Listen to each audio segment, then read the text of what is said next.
Hello વિદ્યાર્થી મિત્રો આજે આપણે ધોરણ 8 વિષય ગણિતની અંદર પ્રકરણ 2 એક ચલ સુરેખ સમીકરણ એમાં આપણે સ્વાધ્યાય 2.2 માં આજે આપણે 4 થી લઈને 6 દાખલાઓ જોઈશું। અહીંયા જુઓ તો આપણે મેક્સિમમ સમજાવવાનો પ્રયત્ન કરશું અને ઘણી સ્કૂલમાં આ દાખલા અઘરા રીતે ગણાવે છે, બરોબર। તો આપણે આ દાખલો છે ને સહેલા રીતે ગણશું બધા દાખલા, બરોબર। તો આપણે પહેલો દાખલો જોઈએ। પ્રશ્ન એવો છે, સમીકરણનો ઉકેલ શોધો, એનો મતલબ x ની કિંમત શોધો। અહીંયા તમે હવે આ જે 5 છે એને આપણે અહીંયા લઈ જઈએ અને આ 3 છે એને આપણે અહીંયા લઈ જઈએ, એનો મતલબ આપણે ચોકડી ગુણાકાર કર્યો કહેવાય। તો 5 નો ગુણાકાર માત્ર 5 સાથે થાય નહીં, કોની સાથે થાય? 2 સાથે, એટલે કૌંસ કરવો પડે। 5 કૌંસમાં x - 5 બરાબર ના બરાબર આ 3 છે એનો કોની સાથે ગુણાકાર? કૌંસ આ x અને -3 સાથે, એટલે 3 કૌંસમાં x - 3। કેમ કૌંસ કર્યો?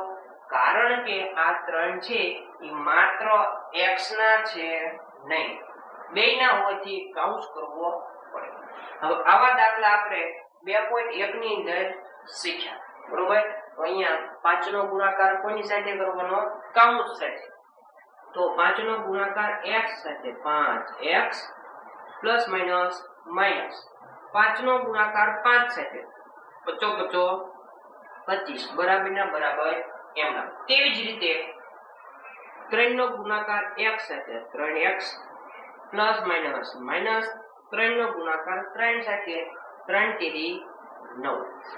સમીકરણનો ઉકેલ મેળવવા માટે હંમેશા x વાળા પદને ભેગા કરવા પડે। ડાબી બાજુ પદ હોય એને જમણી બાજુ લાવવું પડે અને જમણી બાજુ પદ હોય એને ડાબી બાજુ લાવવું પડે, પણ નિશાની ફેરવવાની ભૂલવાની નહીં। તો આ જે 3x છે એને આપણે અહીંયા લઈએ અને 25 વાળાને આપણે જમણી બાજુ લઈ જઈએ, નિશાનીનો ફેરફાર। 5x આવડા કેવા છે? પ્લસ, એનું આવે તો માઈનસ, બરાબર। પેલા જમણી બાજુનો વારો પહેલા આવે તો જમણી બાજુ શું વધે? -9। પછી ડાબી બાજુ વારો આવે, માઈનસ છે, આ બાજુ આવે તો +25, બાદબાકી 5 માંથી 3 જાય, 2x મોટી સંખ્યાની નિશાની 5 લખવાની જરૂર નથી, બરાબર ના બરાબર એમના। માઈનસ પ્લસ માઈનસ 25 માંથી 9 જાય, 16 મોટી સંખ્યાની નિશાની લખવાની જરૂર નથી। આપણે તો x ની કિંમત મેળવી છે, બેનો સંબંધ ગુણાકારમાંથી જાય ભાગાકારમાં। કોણ? 2 કોના નીચે? 16 ના નીચે, x બરાબર 16 ના છેદમાં 2, તો x બરાબર 2 * 16, x બરાબર 8। આને કહેવાય સમીકરણનો। ત્યાર પછી દાખલા નંબર 5 જોઈએ। દાખલા નંબર 5 માં ઘણો બધો અઘરો આવે, પણ આપણે સહેલું બનાવી નાખશું। તમે જુઓ તો આના છેદમાં 4, આના છેદમાં 3, આના છેદમાં 3, આના છેદમાં કઈ નથી, કેટલા હોય? 1। આપણે બધાયનો છેદ સરખો કરી નાખવો છે અને આપણે જાણીએ છીએ જો બરાબરની નિશાની હોય અને બધાયનો છેદ સરખો થતો હોય તો ઉડી જાય। તો આપણે એવું કરીએ કામ, લસા લઈએ કોનો? 4 3 3 1, એકનો તો લેવાય નહીં, તો 3 3 કેટલી વાર છે? 2 વાર, તો એક વાર લેવાય, 4 અને 3, 2 ના ઘડિયામાં 4, 2 દુ 4, 2 ના ઘડિયામાં 3, ન આવે તો જોઈને એમ, 2 ના ઘડિયામાં 2, 2 એકા 2, 2 ના ઘડિયામાં 3, ન આવે તો 3 ના 3 એમના, અને 3 એકા 3। હવે લસા લઈએ બધાયનો ગુણાકાર, લસા બરાબર 2 × 2 × 3, 2 દુ 4 4 તેરી 12 એનો મતલબ લસા છે 12 લસા શું કામ કરે છેદ સરખો કરવાનું કામ કરે ક્યાં રકમમાં ધીમે ધીમે આગળ આવો રકમ 3 ના 3t - 2 છેદમાં 4 લાવવાના કેટલા 12 છે કેટલા 4 આપણે કરવાના કેટલા 12 અહીંયા ગુણ્યા કરવાના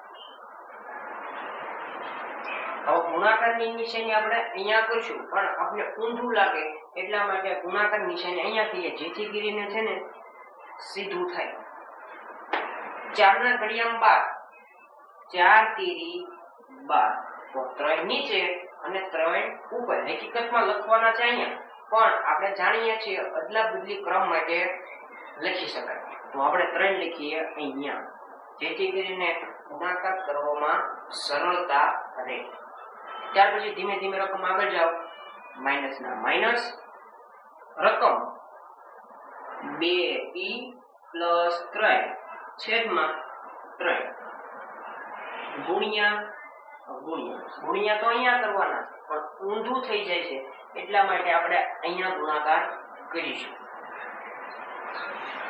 3 ના ઘડિયામાં 12 4 તો 4 નીચે અને 4 ઉપર રકમમાં આગળ જાઓ બરાબર 2 ના છેદમાં 3 ગુણ્યા 3 ના ઘડિયામાં 12 3 × 12 4 નીચે અને 4 ઉપર રકમ આગળ જાઓ તો માઈનસ t ના છેદમાં 1 ગુણ્યા લાવવાના કેટલા 12 છે 1 તો 12 ના ઘડિયામાં 12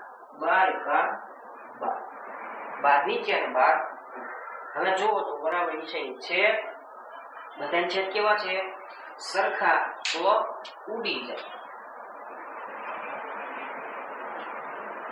બધાના છેદ સરખા હોય તો જ તે અને બરાબર નિશાની તો હોવી જ પડે તો જ ઉડે વધુ શું એ લખી દઈએ 3 હવે ગુણાકાર અને કાઉન્સ વચ્ચેનો સંબંધ ગુણાકારનો હોય તો ગુણાકાર નિશાની દૂર કરી દઈએ 3t - 2 માઈનસ ગુણાકારની નિશાની દૂર કરી દઈએ 4 કૌંસમાં 2t + 3 બરાબર 4 × 8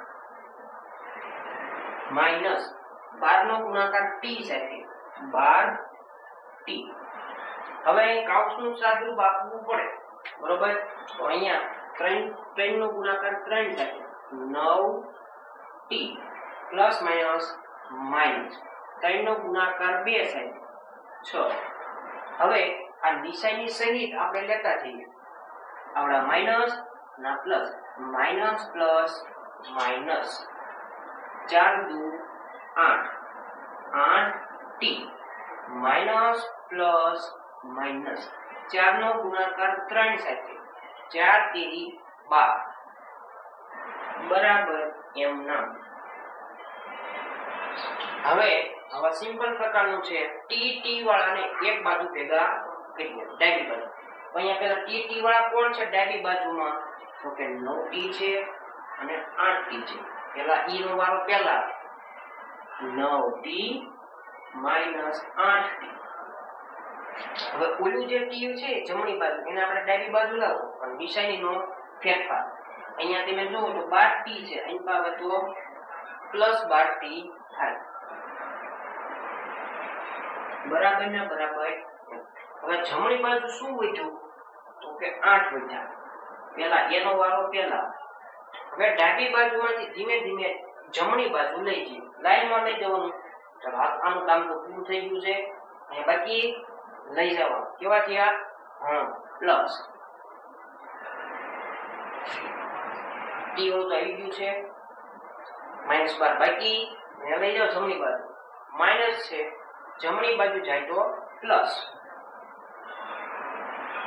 ચલો હવે જુઓ તો t વાળાના બાદ બાકી આ બે ની બાદ બાકી 9t માંથી 8t જાય 1t મોટી સંખ્યા નિશાની લખવાની જરૂર નથી પ્લસ 12t એમ ના બરાબર અહીંયા પણ બે ના જોડકા 8 ને 6 14 આપણે જાણીએ છીએ કે તેનો શું છે સરવાળો, તો આપણે એક સાથે સરવાળો કરી દઈએ. 8 ને 6 14, 14 ને 12 26, બેનો સરવાળો 12t ને 1t 13t બરાબર 26. બેનો સંબંધ ગુણાકાર માંથી ભાગાકારમાં જાય. t બરાબર 26 ના છેદમાં 13, 13 દુ 26, તો t બરાબર 2. આ સમીકરણનો ઉકેલ. છેલ્લું એક્ઝામ્પલ. અહીંયા પણ સમીકરણનો ઉકેલ મેળવવાનું કીધું છે. અહીંયા તમે જુઓ તો છેદ કેવા છે? અલગ અલગ. તો આપણે લસા લેવો પડે.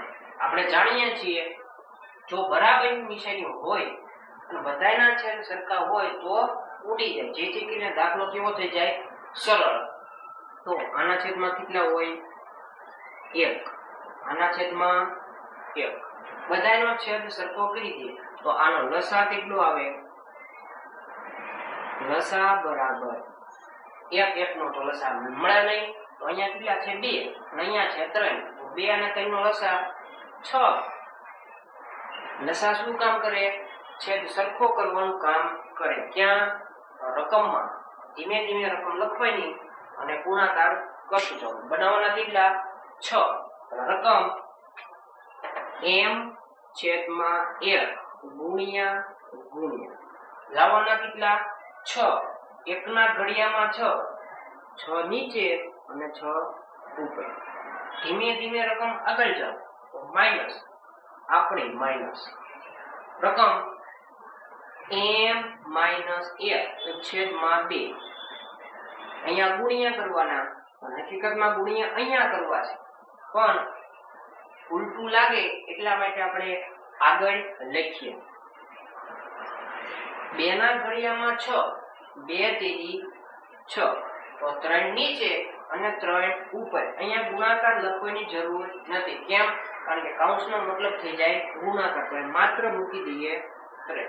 હકીકતમાં 3 આપણે અહીંયા મૂકવા પડે, પણ ગુણાકાર કરવા માટે આપણને ઉલટું લાગે એટલે 3 આપણે આગળ લખી શકીએ છીએ. કેવી રીતે?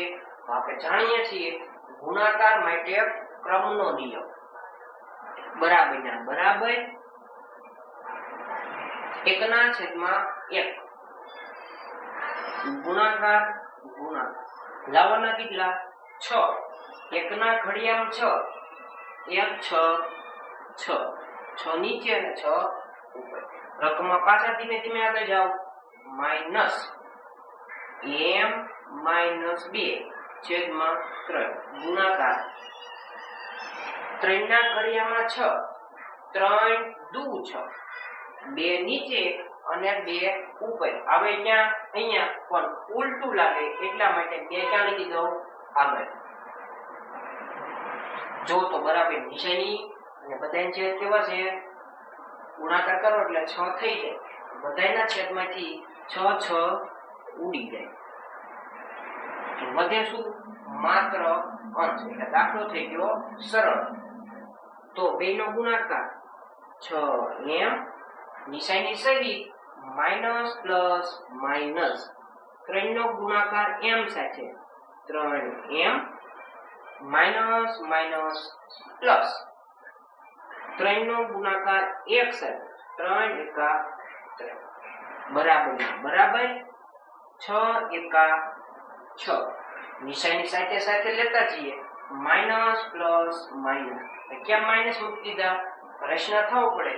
યાદ રાખો મિત્રો, ગુણાકાર કરતા હોય તો માત્ર નિયમની નિશાની ભૂલવાની નહીં, એટલા માટે માઈનસ મૂક્યા. 2 નો ગુણાકાર m સાથે 2m માઈનસ માઈનસ પ્લસ. 2 નો ગુણાકાર 2 સાથે 2 ગુણ્યા 4. હવે m વાળા ભેગા કરવાના અને અચળ વાળા ભેગા કરવાના.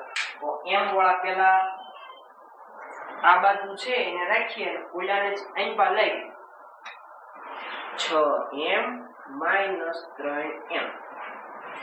આ પદને અહીં પા લાવો. આ માઈનસ છે, ડાબી બાજુ આવે તો પ્લસ થાય. પ્લસ 2m બરાબર જમણી બાજુનો પહેલા વાળો આવે તો જમણી બાજુમાં શું વધ્યું તો બરાબર જમણી બાજુ 6 અને 4 6 પ્લસ 4 હવે ડાબી બાજુમાં જે હતું એને જમણી બાજુ લઈ જાવ તો આ પ્લસ હતા આઈ પા થાય તો માઈનસ 6 માંથી 3 જાય 3m પ્લસ 2m 6 ને 4 10 10 માઈનસ 3 3 ને 2 5m મોટી સંખ્યાની નિશાની 10 માંથી 3 જાય 7 મોટી સંખ્યાની નિશાની લખવાની જરૂર નથી બેનો સંબંધ ગુણાકારમાંથી જાય ભાગાકાર m બરાબર 7/5 આ સમીકરણનો વિદ્યાર્થી મિત્રો આવા વિડિયો તો તમે જુઓ પણ ચેનલને લાઈક શેર અને સબસ્ક્રાઇબ કરતા નથી તો ખાસ ભૂલતા નહીં.